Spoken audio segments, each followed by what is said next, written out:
Good evening and welcome to this year's For the Love of Books and Ridgefield Battle of the Books. My name is Allison Greeley and I am the president or the chair of the Ridgefield Library Board of Directors. It is my pleasure to welcome you to our event this evening. Thank you for joining us. Before we get started, I wanted to just take a minute or two to give those of you who have not been with us for an event like this before a little background on how we got here and update some of you who've been with us before on what's a little bit different about this evening's program. So a few years ago, a good friend of the library, Jim Mustick, wrote a book, 1,000 Books to Read Before You Die.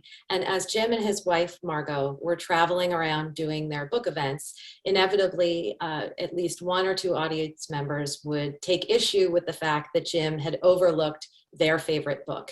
And an interesting back and forth would ensue where the patron or participant would advocate for their favorite book. And Jim and Margot, being the generous souls and charitable souls that they are, decided that not only were these exchanges fun and interesting, but they could make for a great event and an even better fundraiser. And we were so lucky that when they decided to start to have these fundraisers with local libraries, they came to us as among the first group of libraries to do this with them. So we held this event a couple of years ago and then again last year, where 5 community members came together and tried to convince not just Jim, but our audience that their book, their favorite book, did indeed belong in Jim's list of 1,000 books to read before you die. Unfortunately, Jim and Margot can't be with us this evening, but they did give us their blessing, and we're thrilled to have you here with us for this year's event. What we're doing a little bit differently this year than we've done in the past is, first, we have an incredible event sponsor. The Fairfield County Bank has agreed to match the funds raised this evening up to $5,000, and we're incredibly grateful to them. Thank you for your support. There will be instructions in the chat this evening for how to either text or click a link to donate during the event, and we hope that you will do that, because something else we're doing a little bit differently this evening is that we've partnered with 5 of our collaborators here in town, arts and cultural institutions that we work often with, and they have a representative here to try to win you over, to convince you that their book belongs in this list. And the winner this evening will take home half of the total funds raised. The remaining half will be split among the remaining 4 institutions and the library. We feel very strongly that this is in keeping with our strategic plan and our mission to be a supportive and collaborative partner with other organizations in town. And we happened upon a really fun and exciting fundraiser, and we wanted to share. So everybody goes home a winner tonight. You can only vote once, but you can give multiple times, and so we hope that you will do that. You also can buy all of the books. So I'd like to also thank the Books on the Common, who is our longtime partner and supporter. They have Jim's book and the books of the that you will hear about this evening available for purchase either through a link in your chat or in the store. So we hope that even though you can only vote for one favorite, you might buy 2 or 3 or even all 5 of them and support our local bookstore here in Ridgefield. So without further ado, I would like to thank you again for joining us this evening. I'm going to hand it over to our MC for the evening, our library director, Brenda McKinley, with a thanks to our battlers you're going to hear from just in a minute or two. But thank you for joining us and enjoy the evening. Thank you, Allison. I am so thrilled to be here tonight and to serve as the MC. And my very first task is to introduce our outstanding contestants.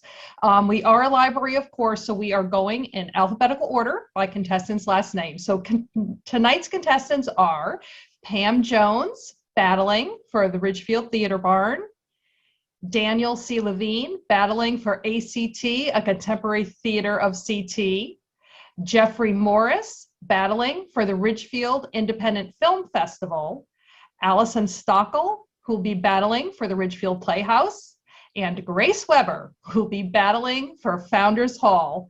We are so excited to have you all with us tonight. Thank you very much for participating.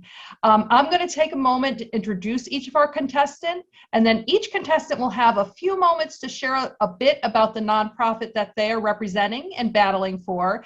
And then they have no more than 4 minutes to convince all of you in the audience why their book deserves to win the battle. Later in this evening, I'll explain the voting. It's pretty simple, and we'll get to that. But without further ado, we're going to get right into our battle. And our first contestant tonight is going to be Pam Jones, representing and battling for the Ridgefield Theater Barn. I'm going to share first a little bit about Pam. After 2 years as a president of the Ridgefield Theater Barn Board and 2 years as a box office manager, Pam became the executive director in September of 2017. Her transition from a career in flowers and wedding event planning into theater was a natural. As a lifelong performer, the marriage of flowers and theaters as a profession was a rare blessing where two passions could be served. Pam took a 16-year break from both her career and performing to be home with her husband here in Ridgefield, raising their 3 children, Sophie, Evan, and Grant. Pam is a member of the Ridgefield Arts Council and an active member of the Cultural Alliance of Western Connecticut. Her commitment to the Theater Barn grows as an extension of her fierce belief in their mission and the ability to incubate a space where tolerance, inclusion, education, and growth are fostered through participation in live theater. For Pam, being able to do this work in the beautiful Ridgefield Theater Barn in the culturally rich and idyllic town of Ridgefield is icing on the cake. So I'd like to welcome Pam and say, please take away the battle. Hi, everybody. I'm a little nervous because I'm the first one to go. What can I say about the Ridgefield Theater Barn? It's a really special place. We're in our 57th season right now, and we'll continue for another 57 years here in town. The Ridgefield Theater Barn is a really, really special place. Not only do we put on extraordinary, critically acclaimed theater here, but we have a full cadre of programming for both children and adults. It's a place where people can come to reconnect with the arts, learn something new, or make a contribution. Our doors are open to anyone. So what can I say? I just love this place. So now I'm going to talk about the book. And I'm going to try to go fast, although I have notes. The book that I chose for the battle is Roll of Thunder, Hear My Cry by Mildred Taylor, an American author. This book was published in 1976, and it won the Newbery Medal in 1977, and it is the second book in the 5-part series that follows the Logan family. In its simplest terms, Roll of Thunder, Hear My Cry is the story of the Logan family and their fight to keep their dignity and their land in deep rural Mississippi during the Depression era. The story is told from the point of view of Cassie Logan. She is 9 years old, and it follows her and her 3 brothers as the school year starts up in the fall, which really could be anybody's story, but it's not. The Logans are a Black family, like I said, in deep rural Mississippi. They're landowners descended from slaves, and it's the Deep South in the era of nightmen and lynchings. These are daily happenings, you know, before any civil rights movement had taken hold in the United States.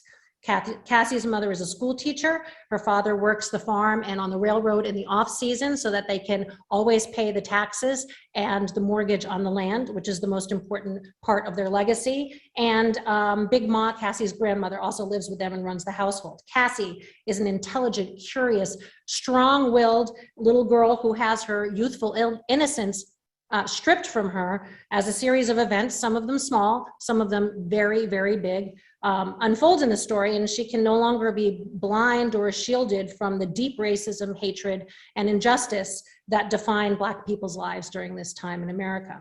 Cassie's narrative is plain, it's honest, it's brutal, it's heartbreaking. I've read this book 5 times. It never wanes for me. The effect never wanes for me. And the strong narrative, the compelling subject should be enough to get it on to this 1,000 books list, but there are a couple of other compelling reasons that I want to throw out there for you. First of all, it's a piece of young adult fiction, which I kind of feel that that's a genre that kind of gets a little bit of an eye roll because it's young adult. But Taylor speaks very plainly and truthfully to children. She doesn't sugarcoat events, she doesn't change language, and she doesn't even wrap it all up in a nice, happy ending. And I think that when you're dealing with history, especially very uncomfortable history, the greatest gift that we can give children or young adults is to speak plainly and give a true account of events as they happened, especially the most uncomfortable ones. Suzanne Collins, who is a young adult writer, her great book, The Hunger Games, is already on the 1,000 books to read list. And that is a very direct and brutal fictional narrative, which brings me to the second reason this book should be on there, which is that Mildred Taylor has said that her works they're all born from the oral history that her father, her uncles, and her aunt taught her and handed down to her. And of course, this is a very, very precious tradition of all of humanity, and probably two of the greatest oral stories that have ever been told are already on the 1,000 books to read list. And those, of course, are Homer's Iliad and the Odyssey. So they're already included on that list. So I think Roll of Thunder, Hear My Cry should also, because it is gleaned from the oral tradition. I went to a website called Teacher Vision, and I found out that Roll of Thunder, Hear My Cry is consistently among the top 10 books that are challenged or banned in school systems, especially in the early 2000s. This was a list of challenged books for grades 5 through 8. It included 2 of Taylor's books, along with books by Orwell, Anne Frank, J.K. Rowling, Tolkien, and Steinbeck. All of these authors already appear on the 1,000 books to read list. When I first read this book, I thought the story was way too personal for me. I felt like I was an outsider looking in on something deeply personal, very, very brutal, but also full of love. And it was disturbing to me the first time I read it, but the story so deeply moved me. It kept me coming back many, many times, and it helped shape my understanding and instill in me a deep, deep love of great storytelling, which is absolutely integral and crucial to my lifelong love of performing, as well as what I do here as the executive director of the Ridgefield Theater Barn. But most of all, Roll of Thunder, Hear Me Cry made me a reader, turned a young girl into a reader for life. I've read 243 books on the list. I have a long way to go, but maybe that's the best reason of all to include the book. And I thank you for your time, and I yield to the chairman. Well, thank you, Pam. And I especially have to give you a shout out, because in libraries, we are celebrating Banned Book Week. So I love the fact that you picked a often banned and challenged book. So thank you. That was wonderful. And just for our audience members, as you know, tonight's event is a fundraiser, as Allison mentioned at the top, for all of these wonderful nonprofits represented tonight, as well as the Ridgefield Library. The more we raise, the more all the organizations will receive. And the links for the donation is in the chat, or you could text 2021 Book Battle to 366-283. And as Allison also mentioned, to sweeten the pot, Fairfield County Bank is matching tonight's proceeds up to $5,000. Since it is the kickoff of our LYL Love Your Library weekend, before I'm let you go, Pam, please tell us briefly what the Ridgefield Library means to you. You know, I get asked that question. Well, I get asked a lot of questions about Ridgefield, but especially when the library is talking about the expansion and why does your town have a library? That seems like so backwards for this town. And I contend that as society becomes more disconnected, we're so connected electronically, but disconnected as humans, the library becomes more and more of a vital space in town. It's not only the place that you can take your kids to, what's better than, every time I go up to the children's section, which really isn't anymore because my children are adults, but that, brings back tons of memories for me. It was a place that we would go to get audiobooks for our car rides or movies. It's a place where you can go and you can take a class or participate in a discussion, screen a movie or listen to a really interesting panel. And I think as we become more disjointed as a society, a library like ours is really, really crucial. So I thank everyone for supporting it and hope that inspires people to give more. Oh, thank you, Pam, and thank you for battling. So Roll Thunder, no. I Roll shouldn't of even thunder, try. hear my cry. Thank you. Thank you. So remember those titles. We'll have them all at the end. Thank you, Pam. Our second contestant, I'll say a few words about Daniel C. Levine, the artistic director of ACT-CT. Daniel is a founding member of ACT-CT. His career began working on Broadway as an actor in such shows as Les Miserables, Mamma Mia, Little Shop of Horrors, Jesus Christ Superstar, and The Rocky Horror Show. He's also a theater producer and director and has created numerous shows, including several with Stephen Schwartz. Daniel is also a commissioner on the Ridgefield Conservation Commission and an executive board member on Compassionate Ridgefield. You will soon learn why Daniel actually prepared for us a special video presentation for tonight. He will explain that, and he can do it certainly better than I can. So without further ado, I will be sharing Dan's video right now.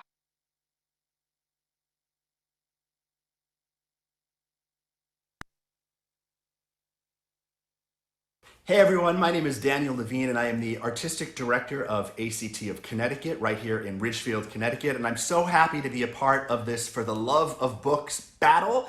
I wish I could be live with everyone tonight, but we actually have a performance tonight at my theater.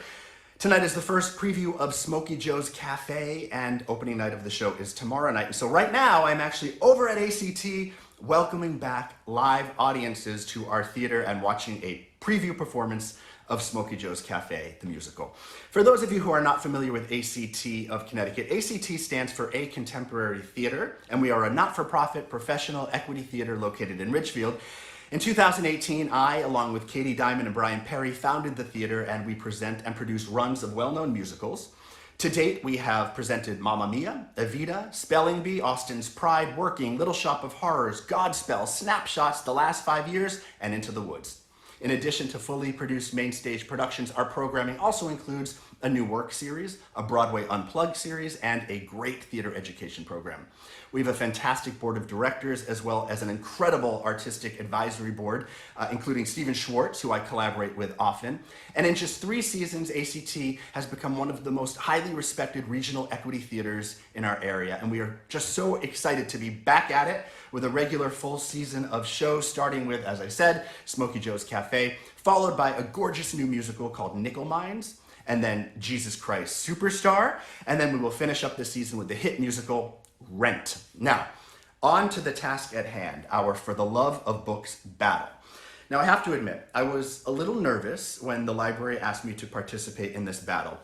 Why should someone like me, who is very used to talking to large crowds of people every night, who performed on Broadway for thousands of people for nearly 2 decades, why would I be nervous to participate in a fun event like this battle? Well, it's because, and I'm a little embarrassed to admit, but I'm just not a big reader. Let me rephrase that, actually. I read a lot. I read a ton of scripts, plays, musicals, books on theater, emails. I read a lot of emails, but I've never been able to actually sit down and read a novel or a classic or a biography. I'm okay with short stories, but I think it all has to do with the fact that I'm a little ADD, and as much as I've tried over the years, I can really only get to the 7th or 8th page of a book before my mind starts to wander and I lose focus and interest, and 9 times out of 10, I actually fall asleep before I ever make it past the first chapter. I can't tell you how many books I've started and haven't finished, though the upside is that I've had some really fantastic naps. And that's the reason for my anxiety of being a part of this book battle. Now, I thought long and hard about which book to fight for, and then suddenly it came to me. There is one book that I've always loved. It's a book that's easy to read, it moves fast, it's not too long. It's a book that you can actually almost like feel the words as you read it, where at every turn of the page, your senses sort of come alive. A book that gets right to the point, omits unnecessary words and redundant phrases, and opens up the reader's mind to the world around us. And that book is Pat the Bunny. For generations, Pat the Bunny has been creating special first-time moments between parents and their children. This classic touch-and-feel book offers a playful and engaging experience, creating cherished memories that will last a lifetime. Since its publication, Pat the Bunny has sold over 6 million copies, making it the number 6 all-time best-selling children's hardcover book. It was written by Dorothy Kuhnhart, who created the book for her 3-year-old daughter, and it was partly an experiment in using interactive elements in a book, which was very unusual at the time. There have been many parodies of the book, such as Pat the Politician, Pat the Zombie, and Pat the Yuppie. You know how there are certain sounds or tastes or smells that can just elicit a specific memory and transport you back to a moment in time from your past? Well, anytime I smell a certain type of perfume or bathroom spray, I am immediately transported back to my childhood room with my Pat the Bunny book. You see, inside the Pat the Bunny book are various items, sometimes glued to the pages, that you're encouraged to touch or smell. And one of the pages instructs the reader to smell the flowers. There is literally a specific smell that the publishers put on that page. When I was doing some research on Pat the Bunny, I Googled, what is the flower smell in the Pat the Bunny book? And the answer is, the smell of the flower page is embedded with the scent of old lady perfume. Now, the library said that there is a strict 4-minute time limit for each speaker talking about their chosen book, and I've already used up 3 minutes, but since Pat the Bunny is just 17 pages long, and since I have 1 minute left, I'm actually going to read a few pages so that you too can understand why this book deserves to win tonight's Battle of the Books. I think you'll agree with me. The physical items glued onto the pages of this book, they just have a way of immediately transporting you back in time to a distant and happy memory. You'll see what I mean. Here we go. Judy can pat the bunny. Now you pat the bunny.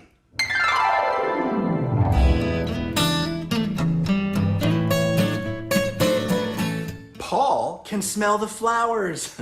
Now you smell the flowers.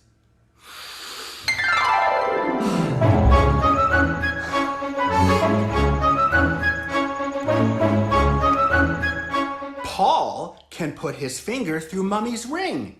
Now you put your finger through Mummy's ring.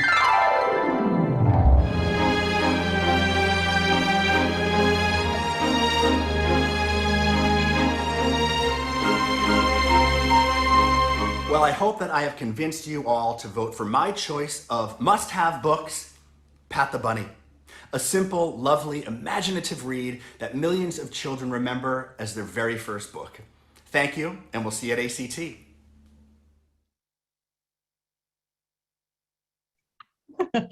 Thank you, Dan, for putting that together. What a special treat.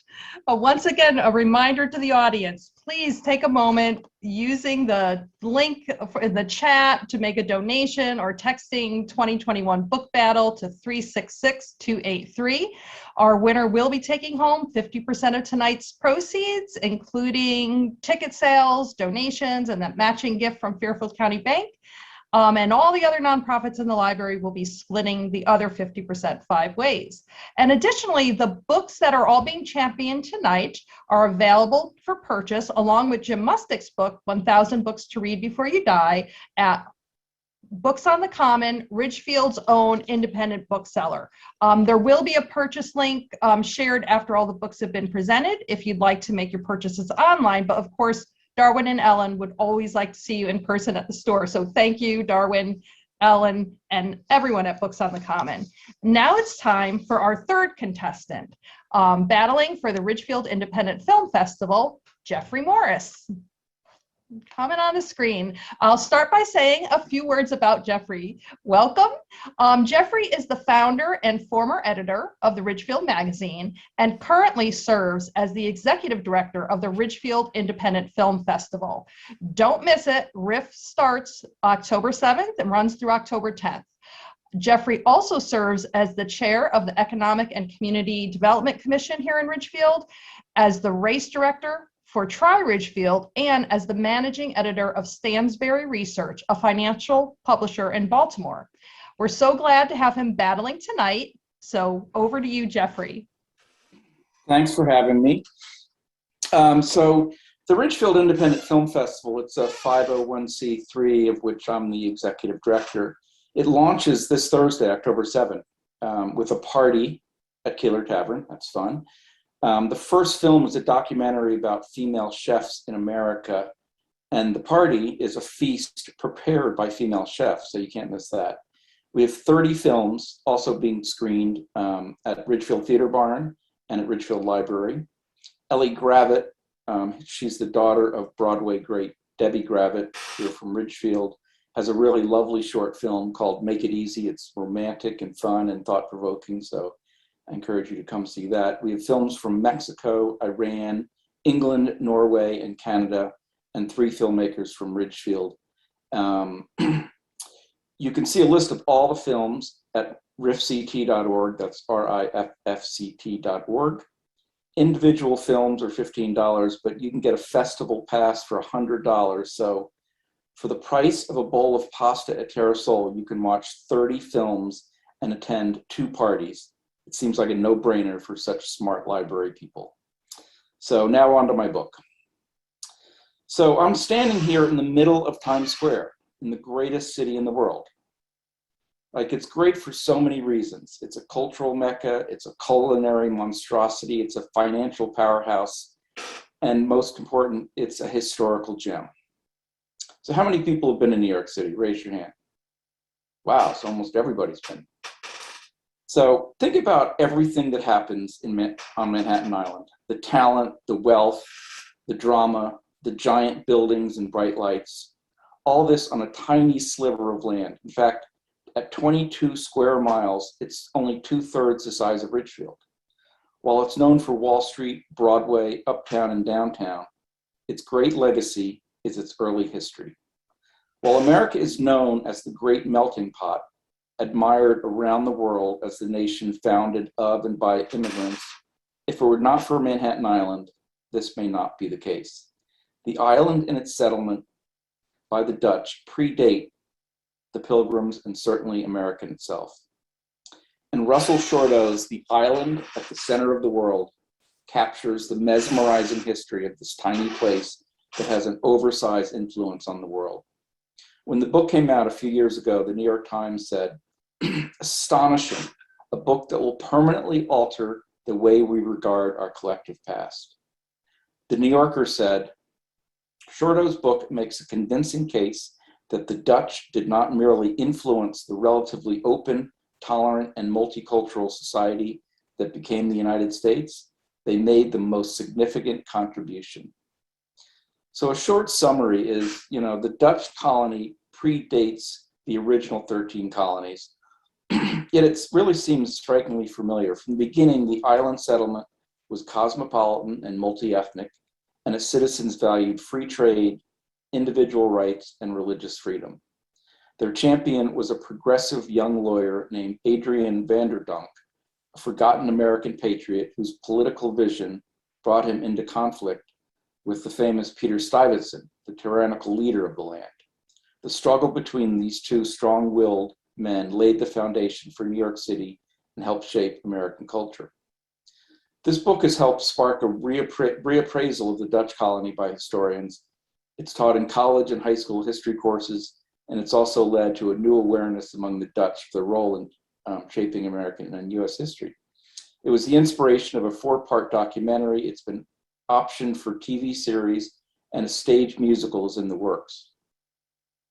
So I'll be back in Ridgefield soon, and as I let the train slither up this tiny island, I will be leaving a place whose historical significance is that it lit the flame that started America's melting pot to boil, and that now lights our journey as a financial and cultural leader. The Island at the Center of the World by Russell Shorto tells an amazing piece of our history. So now vote for me and go buy the book. Thanks for having me. Thank you, Jeffrey. I think we are going to have a difficult time making a decision at the end of the evening. We've got some, and also have some more books for our reading list as well. Thank you so much. Next up, battling for the Ridgefield Playhouse, the one and only Allison Stockel. And I will start with a little bit about Allison. After working as a television producer for more than 15 years for many entertainment news outlets, including CNN, MTV Networks, Time Warner, and more, Allison Stockel moved from New York City up to the suburbs. And in 2001, she started volunteering her time at the Ridgefield Playhouse, first on their board and then as the executive director. In addition to bringing the venue from 12 shows annually to a whopping 250 shows plus movies and more over the past 20 years, Allison has been an avid supporter of the arts.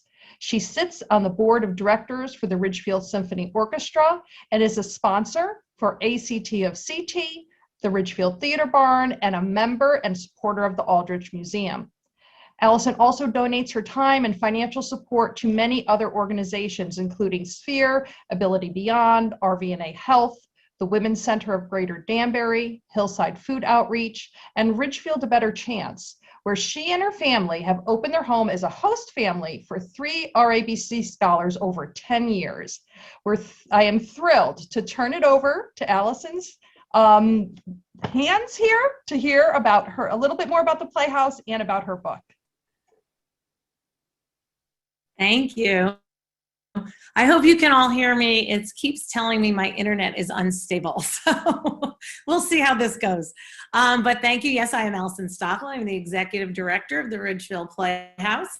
And as many of you know, the Ridgefield Playhouse is a 500-seat nonprofit performing arts center.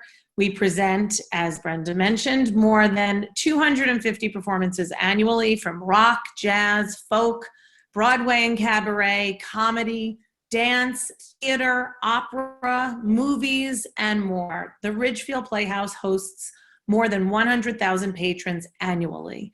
And I am so honored to be a part of the event tonight. I love my library, and I do believe that it's important to celebrate everything that we have in this town and, quite honestly, in our world. And that is what brings me to my book. So the book that I chose is called Mutant Message from Down Under, and it's by Marlo Morgan. I first learned about this book on the Oprah Winfrey Show. It's a book about an American woman in Australia, and she is summoned by a remote tribe of nomadic Aboriginals to accompany them on a walkabout through the outback. She makes a 4-month-long journey with a tribe that calls themselves the Real People. She learns how they live in harmony with nature, and she trusts the terrain, the plants, the animals, the rugged geography of the desert that they have to walk in. She learns how this extraordinary community of individuals thrive, and that their essential way of being is based on ancient wisdom and the philosophy of their more than 50,000-year-old culture. The reason they called this author to join them is because they decided that, given the state of the world, they would no longer procreate and that this ancient wisdom would be dying out. They wanted her to share their teachings with the world in a last-ditch effort to get humanity to change its ways. Now, this is not the most well-written book in terms of authorship, but its subject matter, and in fact, the controversy that surrounds it, is what makes it, in my opinion, an important book and one that should absolutely be on the list of 1,000 books to read before you die. This book is actually listed under fiction. It wasn't originally. But what happened was, because there was this huge controversy over the authenticity of the account, she had no way of proving that she walked with these people and no way of proving that these things actually happened to her. The Aboriginal tribes were angry and felt violated because doing a walkabout is a sacred tradition and was not supposed to be shared in a book. Then there were also those that just didn't believe her. In my opinion, this book is not fiction, but you can read it any way you want. In teaching her who they are, they teach us about the deeper mysteries of life. They teach us to trust the universe and all that it has to offer. And if you don't believe that this happened to her, that's fine. But the message of what are we doing for this earth? What are we doing for humanity? Who are we serving? Are we serving this world and our fellow human beings? Or are we screwing it all up because we bow down to the almighty dollar instead of really caring about how to use what was given to us? One example that I found really interesting was how the tribe cleaned themselves. Bear with me on this. Now, they would allow a certain bug to swarm them. They would stand with their arms out and their eyes closed, and the bugs would crawl over their skin. They would crawl in their ears. They would crawl up their nose, and they would clean the mud. They would eat the mud. And I thought about how there is no chance in hell that I would ever allow that to happen to me. But it's that ability to honor all living things, plants, animals, even other human beings, that was my takeaway from this book. There were many accounts throughout the book of witnessing powerful methods of natural healing. And she learns from this tribe how to celebrate the unique talents of inner spirit, the inner spirit of each person, and what it means to truly be alive. This book was written more than 30 years ago, and its message of us all being part of the same universal oneness, and this book's philosophy of knowledge, insight, and questions are all still relevant, even more so today. I hope you agree with me that the message in this book is important enough to vote on as one of the 1,000 books to read before you die. And by voting for me, you're also supporting the Ridgefield Library, the Ridgefield Playhouse, and of course, all of these other amazing nonprofits tonight. Thank you. Thank you so much, Allison. I love the different choices and books that everyone is battling tonight. Thank you so much. Before I let you go, if ask you, you started a little bit sharing that, but just a little bit about what the Ridgefield Library means to you.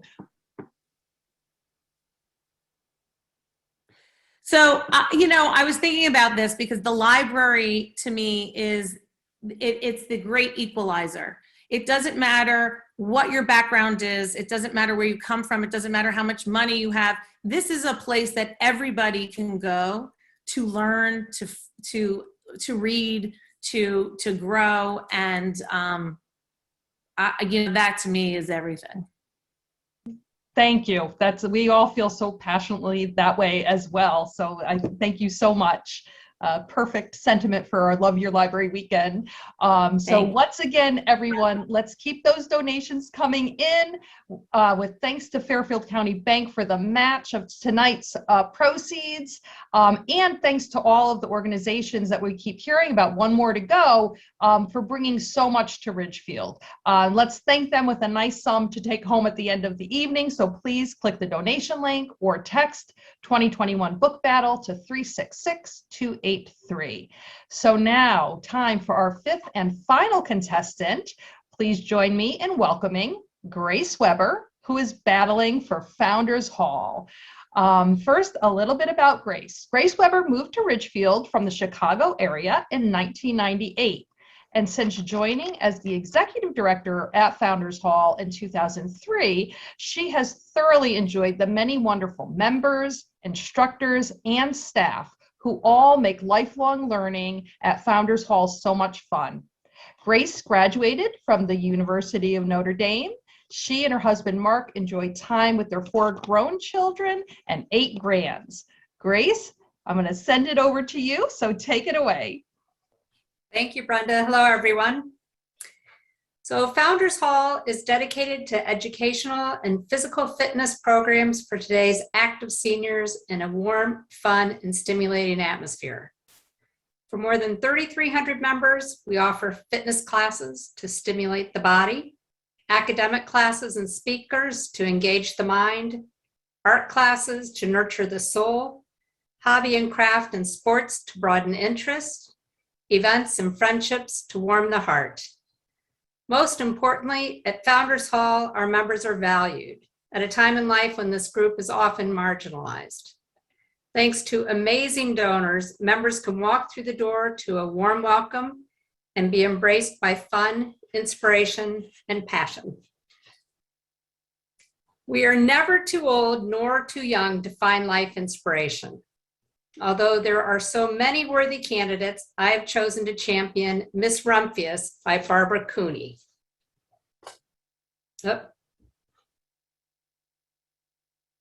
Based on a real lupine lady, as well as her own travels, Barbara Cooney's engaging story and wonderful illustrations draw one right in.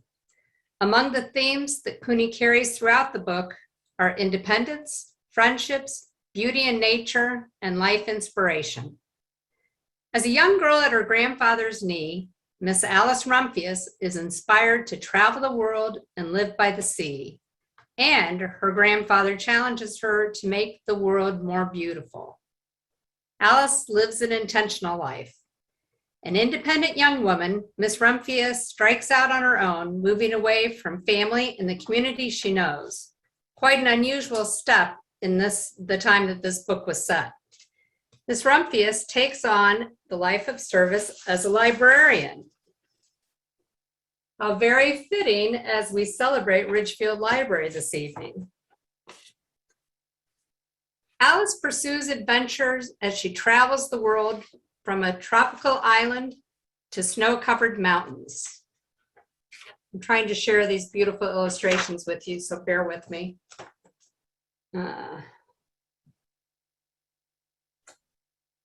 She openly embraces new friends of varied backgrounds and cultures, experiencing firsthand the lives of others while developing lasting, treasured friendships with those she most likely will not see again. As she recuperates from an injury, Alice continues her life of purpose as she fulfills her goal to make the world more beautiful. Miss Rumphius inspires us as she travels through the phases of life from a young girl at her grandfather's knee to her career, through her travels, and enjoying time at her seaside home. Miss Rumphius inspires us as she learns through others, both explicitly through conversation and implicitly as she observes others. Miss Rumphius inspires us to learn about others and treasure friendships. And Miss Rumphius inspires us as she remains focused on her goal of making the world more beautiful. Lifted and assisted by nature, she achieves that goal, dotting the countryside with beautiful flowers. She becomes known as the Lupine Lady. Let's see.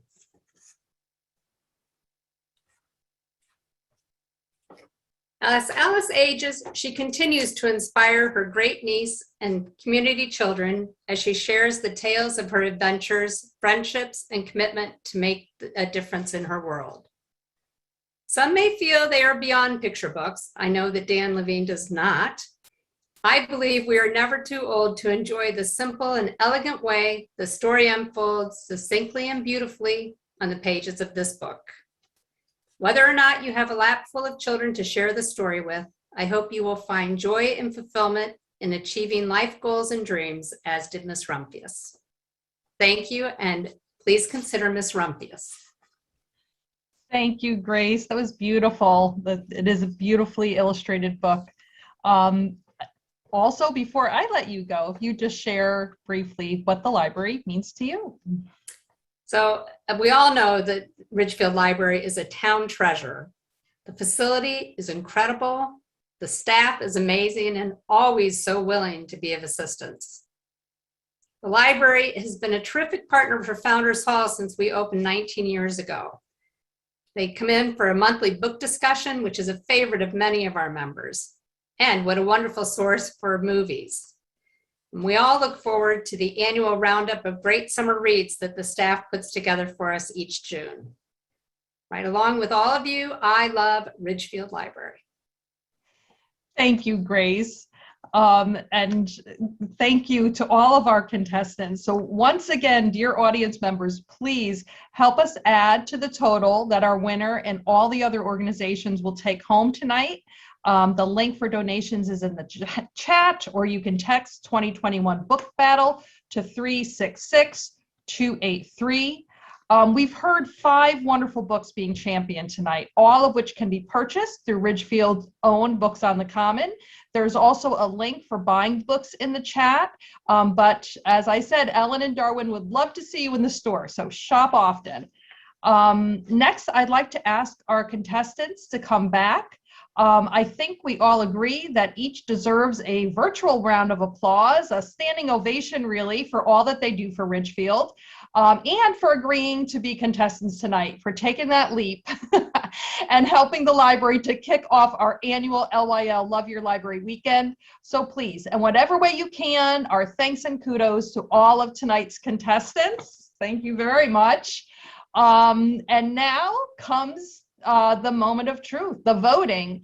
As our audience members know from the email with the link for tonight's event, each logged in device will get one vote. We will be putting a poll up very shortly on the screen, and audience members, you can use your mouse to click on your choice, or if your device has a touch screen, you can simply touch your selection. Once you vote, the poll will disappear from your screen. So the voting itself is very easy. Just click or touch your favorite choice of book. But I think after listening to those amazing and persuasive arguments from Pam and Daniel and Jeffrey, Allison and Grace, the decision may not be an easy one. And I'm glad that I am not allowed to vote, but I definitely have more books I will be reading. I don't think I could choose, but we need all of you in the audience to make your choice. So the poll will be up on the screen for just a few moments or so. Yep, there's Jeffrey for his book. And our monitors will be able to see the percentage of respondents, and we want all of you to choose. So remember, you can only vote once for each logged in device. And you can only choose one book. So get ready. You should be seeing the poll on your screen. Okay. And as we can see votes starting to come in the meanwhile, once again, a reminder, tonight's winner will be taking home 50% of the event proceeds, and all of the other organizations, including the library, will split the other 50% of the proceeds 5 ways. With thanks, our huge thanks to the generosity of Fairfield County Bank, for matching tonight up to $5,000. Be sure you can text 2021 Book Battle to 366-283 or the donation link in the chat. And also the books, including Jim's book, 1,000 Books to Read Before You Die, are available at Books on the Common. So we're getting up there. Keep on voting. We want to get everybody the chance to vote before that poll disappears. And I just want to say it has been such a fantastic book battle, and I want to thank each and every one of our presenters for getting into the spirit of the battle and for helping the library to promote the love of reading. Books and stories can transport us, expand our capacity to understand the world around us, and our ability to empathize. I believe so strongly in the power of the arts to make each of us the very best that we can be. And literature, storytelling, and books, they stay with us, and they can actually change how we view the world in ways that we might not expect when we first open up that cover.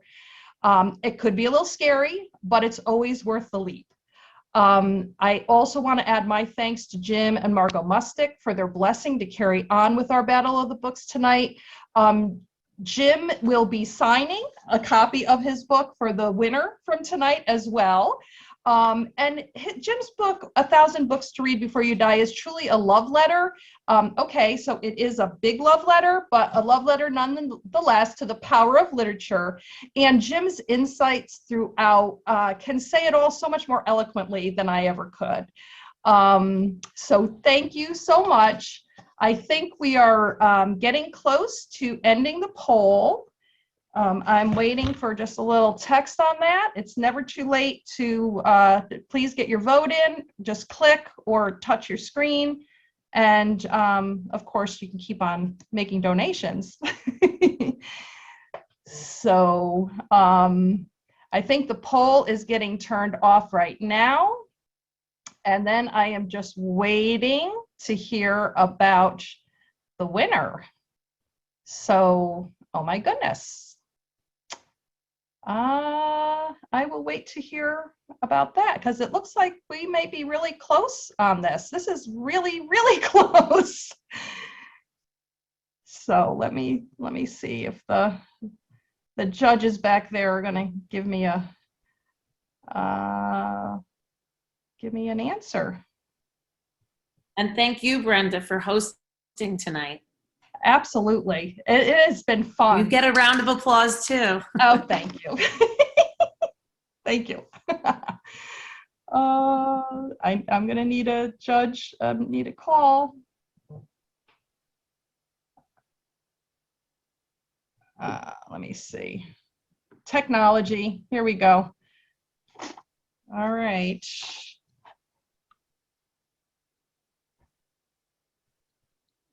Let me. I'm waiting for the powers to be. I mean, you would think that I'm the power to be here at the library, but I'm not the power in tonight. Oh, Allison is coming on. Brenda, while we're waiting for the final tally of the vote, if I may jump in and just give everybody an update on the total funds raised up till this point. We've raised $3,500 up until now.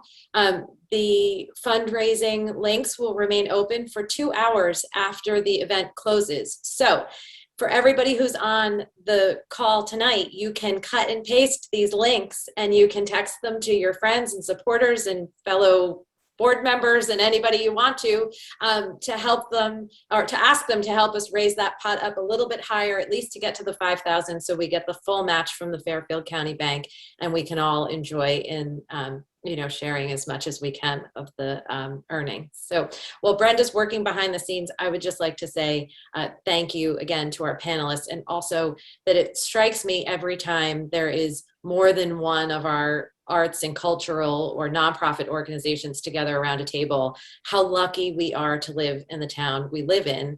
And it's because of people like you who give of their time and their love for their, whatever it is, your theater or your concert hall, you just give so much of yourselves to make this town so wonderful. And we're really, really lucky to live here. And, we are honored at the library to be able to continue to work with all of you and support one another and just continue to make Ridgefield the best little darn town to live in. It's wonderful. So thank you for being here tonight.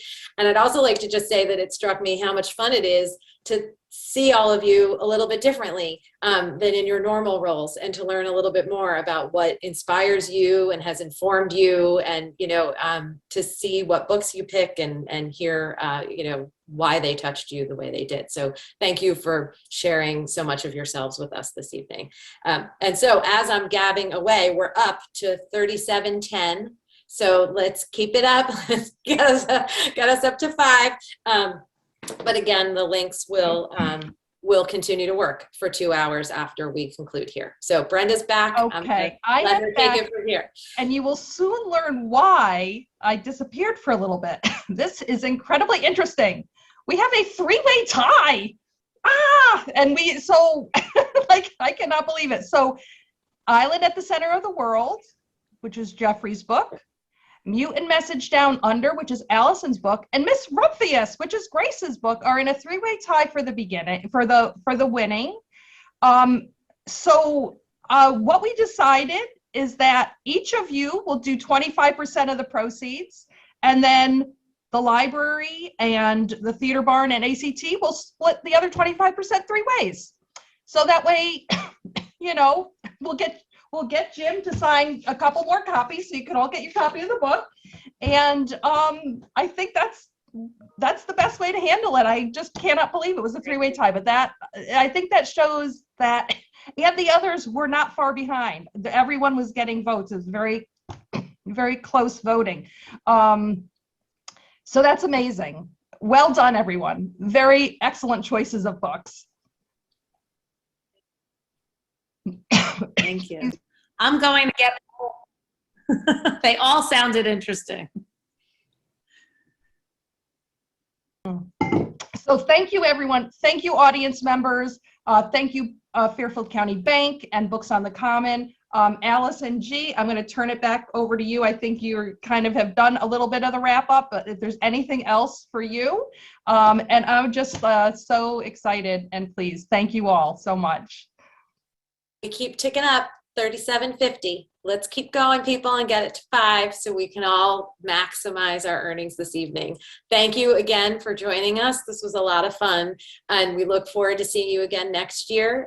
Jim and Margot, we know you're on and listening, and we're sorry you couldn't be here with us tonight, but thanks for the inspiration, and thanks for allowing us to see our community's leaders in a new way. And to the 5 of you who participated tonight, thanks again.